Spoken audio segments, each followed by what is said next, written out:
सांगली जिल्ह्यात अवैध धंद्यांचा सुळसुळाट. गांजा, कॅसिनो, जुगार, मटका, गॅस रिफिलिंग व रेशन घोटाळ्यांविरोधात कारवाईची मागणी.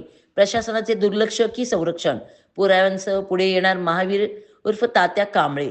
सांगली जिल्ह्यात गांजा विक्री, कॅसिनो पद्धतीचे जुगार अड्डे, मटका, बेकायदेशीर गॅस रिफिलिंग आणि रास्त धान्य दुकानातील गैरव्यवहार यामुळे सर्वसामान्य नागरिकांचे आयुष्य उद्ध्वस्त होत असल्याचा गंभीर आरोप Republican party of India Athawale गटाचे पश्चिम महाराष्ट्र सहसचिव महावीर उर्फ तात्या कांबळे यांनी केला आहे. प्रशासनाचे जाणून बुजून दुर्लक्ष किंवा काही ठिकाणी मिळणारे संरक्षण यामुळे हे अवैध धंदे उघडपणे सुरू असल्याचे त्यांनी म्हणाले.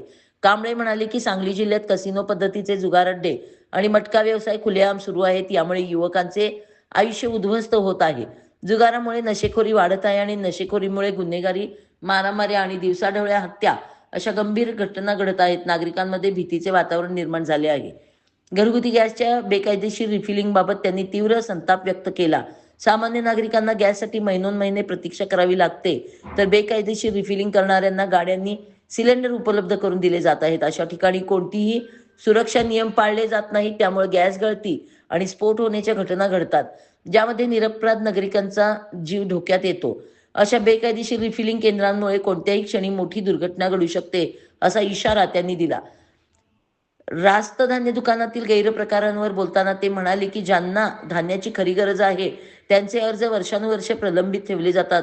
दुसरीकडे ज्यांना गरज नाही ते धान्य दुकानदारांनाच विकतात आणि दुकानदार ते धान्य काळ्या बाजारात विकून नफा कमवत आहेत. गरिबांच्या तोंडाचा घास हिसकावला जात आहे. या सर्व परिस्थितीमुळे अनेक गरीब कुटुंबे आर्थिक अडचणीत सापडत असून शेवटी बेकायदेशीर सावकारीच्या जाळ्यात अडकत असल्याचे त्यांनी नमूद केले. आज सर्वसामान्य कुटुंबासाठी जगणे सोपे की मरणे सोपे असा प्रश्न निर्माण झाला आहे. प्रशासन झोपले आहे का, की या अवैध धंद्यांना संरक्षण दिले जात आहे, असा थेट सवाल त्यांनी यावेळी उपस्थित केला. महावीर कांबळे यांनी सांगितले की सांगली जिल्ह्यातील गांजा, कसिनो, जुगार, मटका, बेकायदेशीर गॅस रिफिलिंग आणि रास्तधान्य दुकानातील गैरप्रकारांबाबतचे फोटो, व्हिडिओ आणि कागदपत्रांसह ठोस पुरावे लवकरच शासन व प्रशासनासमोर सादर करण्यात येणार आहेत. तसेच तातडीने कायदेशीर कठोर कारवाई न झाल्यास तीव्र आंदोलन छेडण्याचा इशारा त्यांनी यावेळी दिला आहे.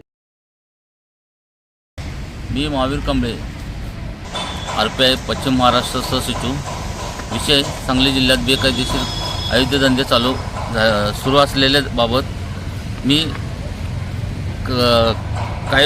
काही दिवसातच अवैध धंद्याच्या विषयी सर्व कागद मी गोळा करत आहे.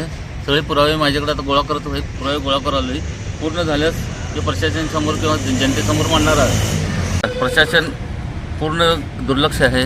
तर त्यांचं लक्ष असून त्यांनी दुर्लक्ष करत आहेत. उदाहरणार्थ कसिनो, मटका, जुगार अड्डे, गॅस रिफिलिंग, रेशन दुकानांची बेकायदेशीर ही सावकारी अशा पद्धतीनं सांगली जिल्ह्यात पूर्णपणे तरुण पिढी बर्बाद होत आहे.